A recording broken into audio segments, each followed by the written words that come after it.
Hoje falaremos sobre estrutura e textura das rochas e a importância dessas características para que a gente possa identificar as rochas em ígneas, metamórficas e sedimentares. Antes de mais nada, eu gostaria de falar sobre alguns conceitos que são importantes para o que nós vamos estudar. Petrologia é a parte da geologia que estuda as rochas e procura decifrar, através da sua constituição química e mineralógica, da estrutura, da textura e da ocorrência, a história da rocha, ou seja, sua gênese e evolução. Petrografia se dedica à descrição macro e microscópica das rochas, mineralogia, textura e estrutura e também da classificação sistemática dessas rochas. Textura é um aspecto menor da rocha que depende do tamanho, forma, arranjo e distribuição dos seus componentes minerais. E por fim, estrutura, que já é uma feição de ordem superior, que se relaciona com o arranjo de porções distintas de uma rocha. Qual é a importância da textura e da estrutura da rocha? Dependendo do processo genético que deu origem à rocha, esta irá apresentar textura e estrutura que são características da sua gênese e das condições físico-químicas do ambiente em que foi formada. As estruturas observadas nas rochas podem ser de dois tipos: as estruturas primárias, designadas dessa maneira porque elas são formadas simultaneamente à formação da rocha e podem ser encontradas tanto nas rochas ígneas quanto nas rochas sedimentares, e as estruturas secundárias, que são aquelas decorrentes de esforços tectônicos posteriores à formação da rocha. Vejamos então algumas das estruturas primárias que podem ser observadas nas rochas ígneas. Todas elas vão mostrar exatamente que esse material era um líquido, portanto era um magma, daí a importância delas. A primeira delas é a estrutura de fluxo, que, como o nome diz, vai indicar o fluxo que o magma teve. Nessa primeira fotografia nós temos aí uma rocha vulcânica, onde nós podemos observar por esses semicírculos que o magma fluiu de cima para baixo nessa foto, formando esses semicírculos que aí podemos observar. Nessa segunda, que já é uma rocha ígnea plutônica, também podemos observar na parte central algo como se fosse uma elipse, indicando um movimento convectivo dentro dessa câmara magmática, que nós podemos destacar através desse desenho que foi colocado em cima da foto. Por fim, nós temos aqui um fluxo magmático devido ao alinhamento das biotitas, que são esses minerais escuros, e dos feldspatos. E para dar um destaque, nós podemos ver através desse desenho colocado em cima da foto. O segundo tipo de estrutura magmática é a estrutura de injeção, que, como o nome diz, mostra que o magma pôde se injetar, ou seja, cortar uma rocha pré-existente. Nessa fotografia nós podemos ver aí esse dique branquinho, que corta a rocha, mostrando que por cortar a rocha ele teve que ser injetado em alguma região, Essa segunda estrutura é um dique também, Nós podemos ver nitidamente que esse dique branco na diagonal, ele corta a rocha que antes existia. Portanto, além dele ser mais novo, se nós formos usar a datação relativa entre as rochas, nós também observamos que ele simplesmente trunca a rocha, teve que ser injetado na rocha. Por fim, nós temos aqui um outro dique que nós percebemos nitidamente também que ele corta a rocha, portanto ele era líquido para poder ser injetado aí. Ainda dentro das estruturas de fluxo, nós temos a estrutura chamada de migmatítica. Neste caso, o fluxo do magma não tem uma direção preferencial, ou seja, ele não é retilíneo, ele não é um dique. Ele mostra, como podemos ver nessa fotografia, um fluxo um pouco mais aleatório, onde ele meio que se mistura com a rocha pré-existente. Porém, de qualquer maneira, mostra que esse material claro que está se injetando, ele era um líquido. Um outro exemplo de estrutura migmatítica pode ser observado nessa segunda fotografia, onde esse material claro nitidamente corta a rocha, mas também ao mesmo tempo ele se entremeia com ela, se injetando paralelo à foliação pré-existente. Por fim, nós temos o que se chama de estrutura de fluxo em brecha ou brecha ígnea. Qual é a diferença? Se nós observarmos material magmático, ele engloba blocos que são angulares, por isso que é chamado de brecha ígnea, porque o material angular está sendo bordejado ou está sendo incluído por um magma que fluiu, que se injetou e englobou esses blocos. O terceiro tipo de estrutura primária que pode ser observado em rocha ígnea é a estratificação, que é exatamente a formação de estratos ou camadas de composição mineralógica e químicas diferentes. Nesta fotografia, nós podemos observar exatamente na parte central alguns níveis de cor ligeiramente mais claros, que são os estratos.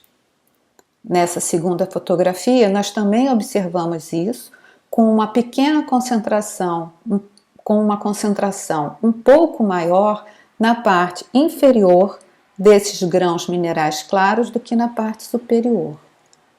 Essas estruturas são estruturas de estratificação observadas em rochas plutônicas. Nessa terceira fotografia, nós já observamos exatamente derrames de lavas misturadas com tufos, que são estruturas que vão se depositando sucessivamente ao longo do tempo. E nitidamente nós observamos essas camadas.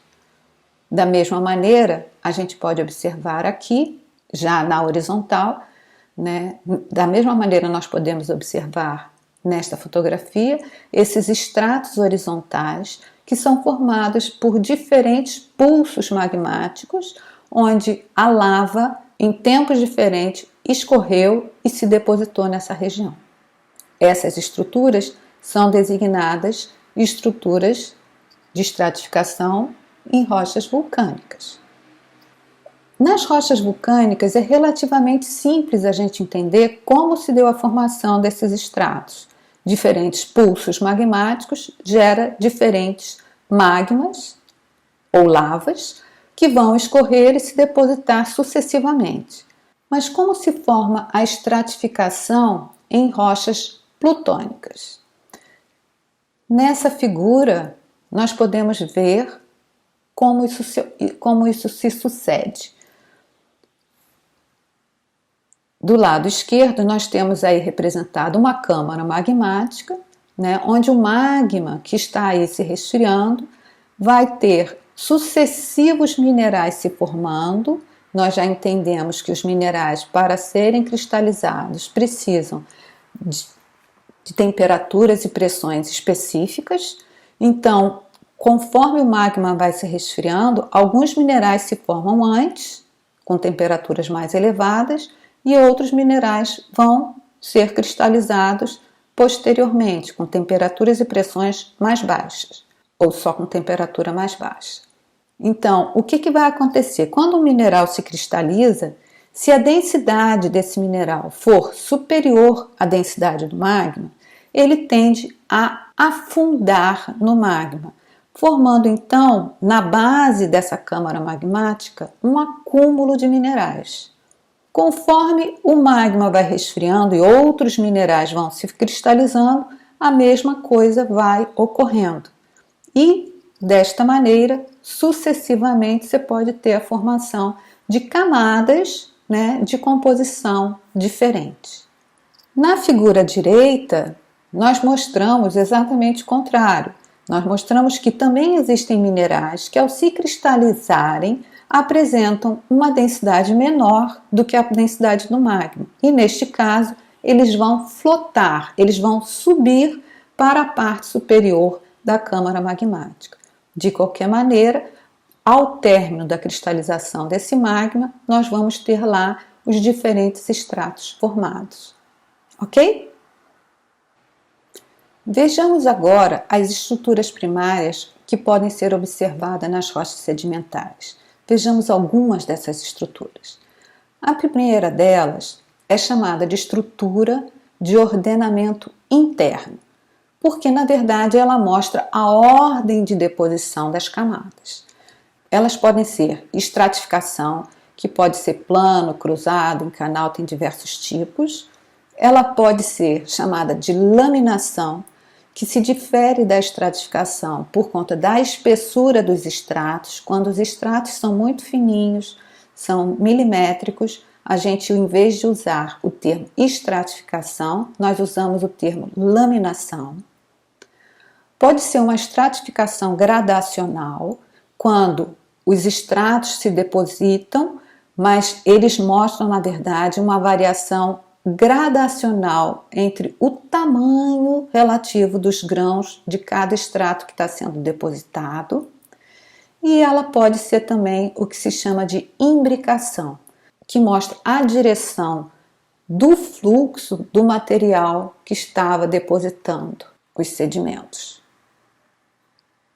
Aqui nós temos um exemplo de estratificação plana. Nós podemos nitidamente observar vários estratos sucessivamente paralelos, com cores distintas. E plano porque é plano. Esse tracinho mostra exatamente a posição desses estratos.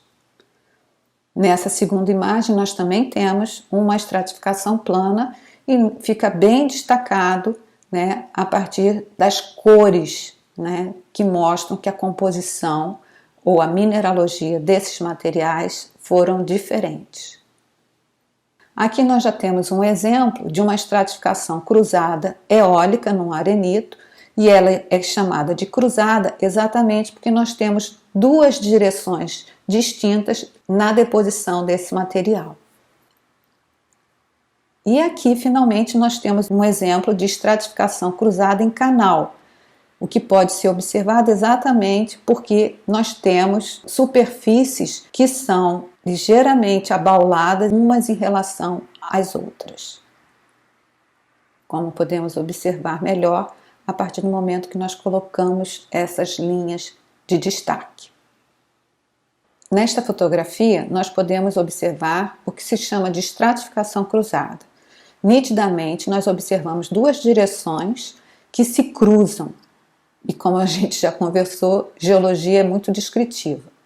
Essas direções cruzadas mostram, exatamente que houve uma modificação na direção de transporte destes materiais que foram depositados. Ou seja, as estruturas sedimentares, ou ela ajuda a demonstrar qual era o ambiente de deposição desses materiais.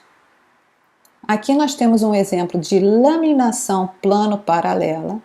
Laminação por conta da dimensão dos estratos depositados, Então a moedinha, assim como o martelo, eles servem como escala para que a gente tenha uma ideia do tamanho desses materiais. E ela é chamada plano paralela exatamente porque, além de plana, ela é paralela.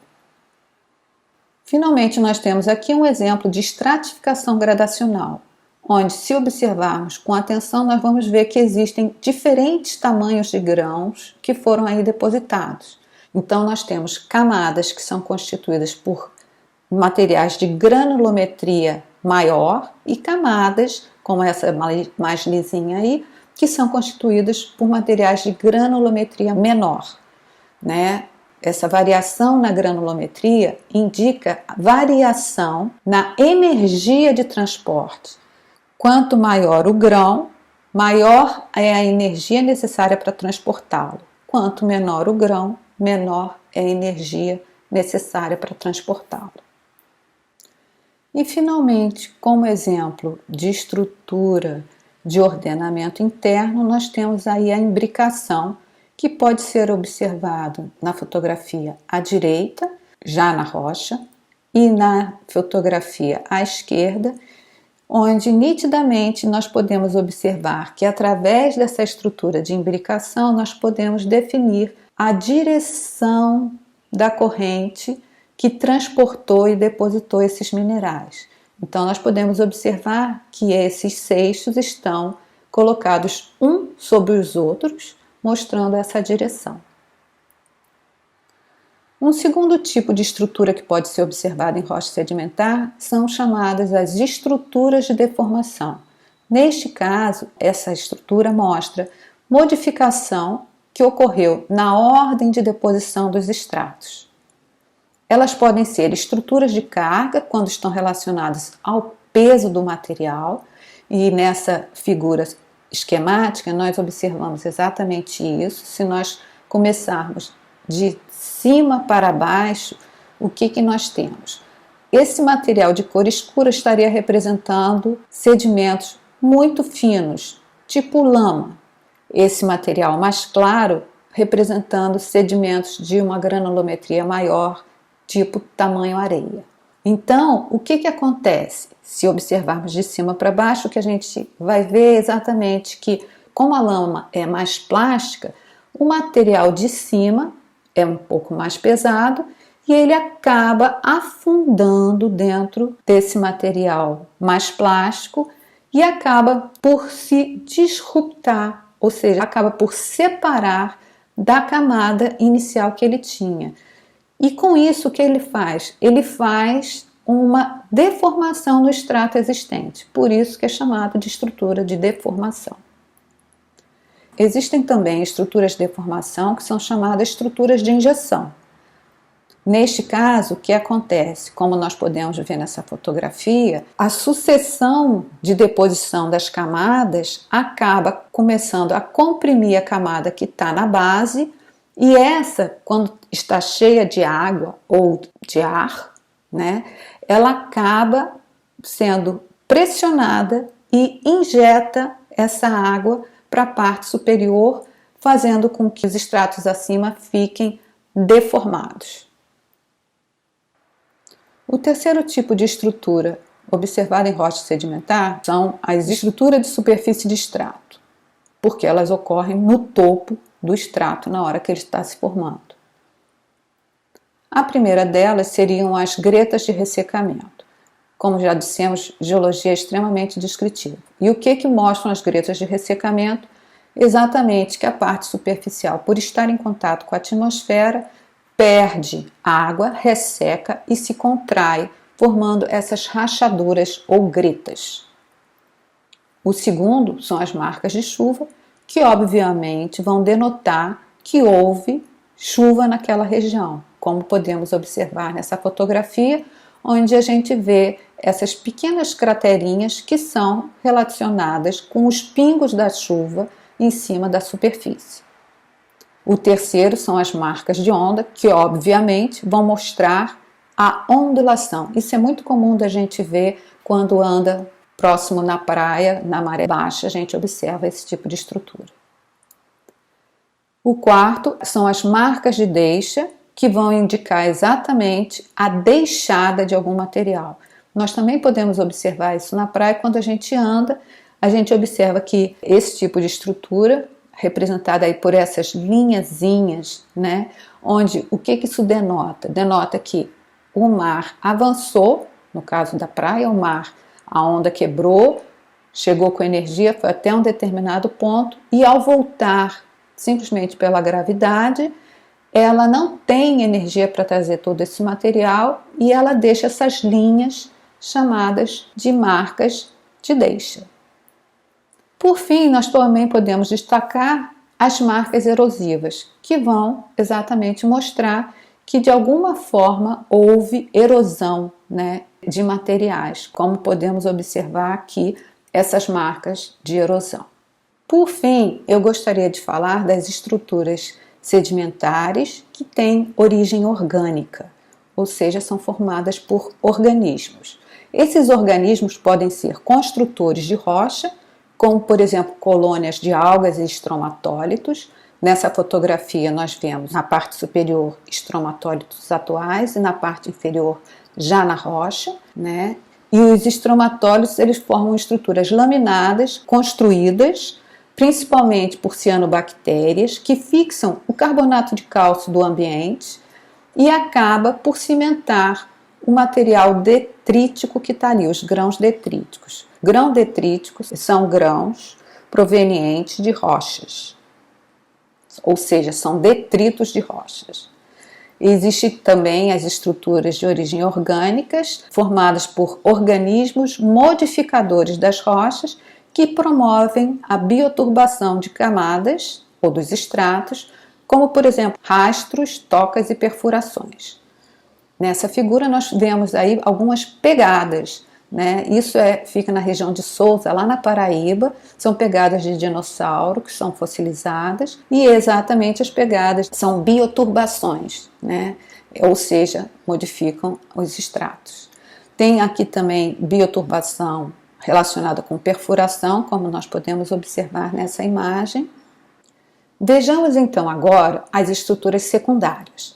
Elas são formadas por processos tectônicos, ou seja, ou a compressão da crosta ou a distensão da crosta vai ser responsável pela formação dessas estruturas.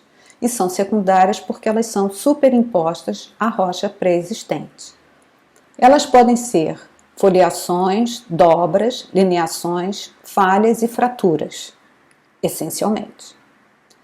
As foliações, dobras e lineações podem se formar quando a rocha tem um comportamento dúctil, ou seja, a rocha se comporta fisicamente de uma forma plástica, maleável, moldável, enquanto as lineações, falhas e fraturas vão ocorrer nas rochas quando estas têm comportamento rúptil, ou seja, rígido e quebradiço.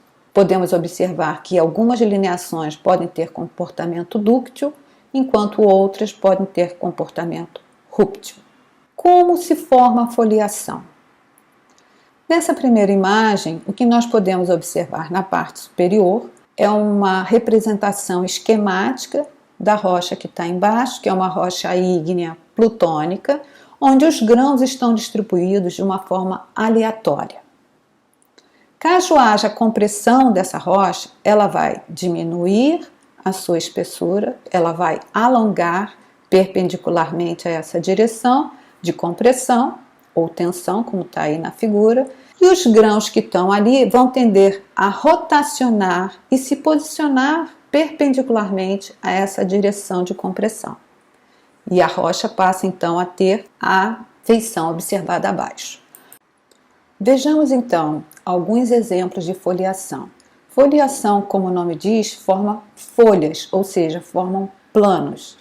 Nessa primeira fotografia nós temos aí alguns planos que estão relativamente inclinados para a direita e que podem ser melhor observados através dessas duas linhas aí colocadas. Essa rocha é um filito, né, e constituído por esses planos de foliação que são chamados de clivagem. Nessa segunda fotografia nós temos aí uma rocha que é um ortogneiss, também mostrando foliação, que pode ser talvez melhor observada a partir da junção desses dois segmentos, que mostram um plano que entra em direção à fotografia. Por fim, nós temos aqui um paragneiss, onde o plano está representado por este plano desenhado em vermelho. Por fim, a gente tem aqui um quartzito, né, cuja foliação pode ser observada através deste e deste segmento e mostra que o plano também entra em direção à imagem. Vejamos então o segundo tipo de estrutura que pode ser observada nas rochas metamórficas, que é a lineação.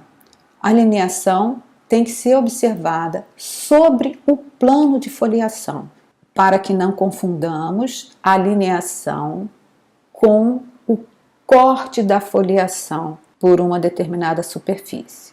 Portanto, a lineação nessa fotografia, ela vai estar representada por essas linhas que a gente observa na foliação, nesta direção e nesta direção. Ou seja, nós temos aqui duas direções de lineação. Nessa segunda fotografia, nós temos aqui as lineações formadas pelo estiramento desse material e elas estão nesta direção aqui.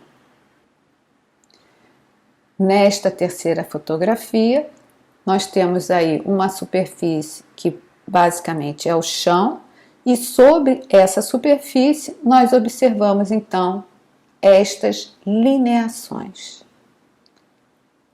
E por fim, nós temos aqui nesta quarta fotografia também a presença de lineações. Ou seja, se uma rocha apresentar foliação e lineação, isto é um indicativo de que ela é uma rocha metamórfica. Falemos agora das dobras. As dobras são formadas essencialmente por compressão de uma foliação. Ou seja, tem que ter uma foliação pretérita para que ela funcione como um marcador dessa dobra. E o que nós vamos ver é exatamente essa foliação formando essas dobras, ou seja, com esse padrão em zigue-zague que mostra exatamente que houve uma deformação, ou seja, que houve uma compressão deste material. Essa linha procura mostrar de forma mais clara. Aqui nós também podemos ver dobras, com outro tipo de padrão. Na primeira ela era mais irregular, nessa segunda ela faz mais um reto, ângulos retos entre si. Cada uma dessas dobras vai receber uma designação específica, mas neste momento que nós estamos preocupados é exatamente saber que se uma rocha apresenta dobras, ela é metamórfica. Aqui nós também podemos ver dobras, talvez não esteja muito claro, mas tem uma linhazinha branca ali dobrada, aqui destacada por essa linha vermelha, que mostra exatamente onde estava a dobra. E aqui nós temos dobras mais abertas, também observadas por esse marcador que é uma foliação. Então as dobras podem ter várias formas, várias aberturas, No caso da figura, da fotografia inferior do canto esquerdo, a gente tem ali uma dobra isoclinal, uma dobra muito fechada. No caso do lado direito inferior, nós temos uma dobra aberta. Como já dissemos, existem vários tipos de dobras, vários padrões de dobras, e elas recebem classificações e designações distintas. Nesta fotografia, nós podemos observar uma dobra assimétrica, Nesta outra, nós já teríamos dobras ditas desarmônicas, porque as charneiras, que é exatamente o ponto de virada da dobra, elas apresentam padrões e dimensões diferentes. Nesta fotografia feita em lâmina delgada, sob microscópio petrográfico, a fotografia da esquerda foi com Nicol paralelo e a da direita com Nicol cruzado, indicando que as dobras também podem ser observadas em escala microscópica ou em macroescala, como nesta fotografia que nós temos aí uma montanha onde nós podemos observar dobras. Falemos agora das estruturas designadas por falhas. A falha é a formação de um plano. Neste plano existe uma movimentação relativa entre os dois lados do plano. Nesta fotografia, o plano de falha está aqui representado por essas linhazinhas e o plano entra em direção à fotografia. Se a gente observar bem no centro da fotografia, nós vamos ver que a camada escura ela está desligada e movimentada relativamente do lado esquerdo e do lado direito desse plano de falha. Então, existe uma movimentação relativa. A mesma coisa pode ser observada nesta fotografia, onde aqui representamos com essa linha vermelha o plano de falha e podemos observar que houve uma movimentação relativa entre as camadas, mostrando que a parte esquerda subiu em relação à parte direita da rocha. Ou seja, existe um movimento relativo nesse plano. Mais uma vez, também aqui em rocha ígnea, né? Nós também podemos observar exatamente essa movimentação relativa a partir desse dique que está na diagonal. O plano de falha está aqui representado por essa linha e a gente vê nitidamente que houve uma movimentação relativa desse dique a partir desse plano de falha. Por fim, nós temos as fraturas. Fratura também é um comportamento rúptil, ou seja, um comportamento quebradiço das rochas, só que neste caso, o plano de fratura, ele simplesmente quebra a rocha, mas ele não promove a movimentação relativa entre os dois lados desse plano. Como podemos observar nessa fotografia, as camadas continuam normalmente de um lado e do outro da fratura, ou de um lado e do outro do plano de fratura. O mesmo pode ser observado nesta fotografia, onde nós temos duas direções de fraturas, uma representada por essas duas linhas, que seriam entrando para a esquerda da fotografia, e a outra representada por essas duas linhas, que seriam planos de fratura entrando para a direita da fotografia. Aqui nós podemos ver melhor o plano em si. Ok? Da mesma maneira, nós temos aqui um gneiss com duas direções de fratura, que são muito comuns, chamadas de fraturas conjugadas, e esse tipo de estrutura também pode ser observado, assim como as falhas, tanto nas rochas ígneas quanto nas rochas metamórficas e também nas rochas sedimentares. Por fim, deixamos aqui um exercício de fixação. Muito obrigada e até a próxima!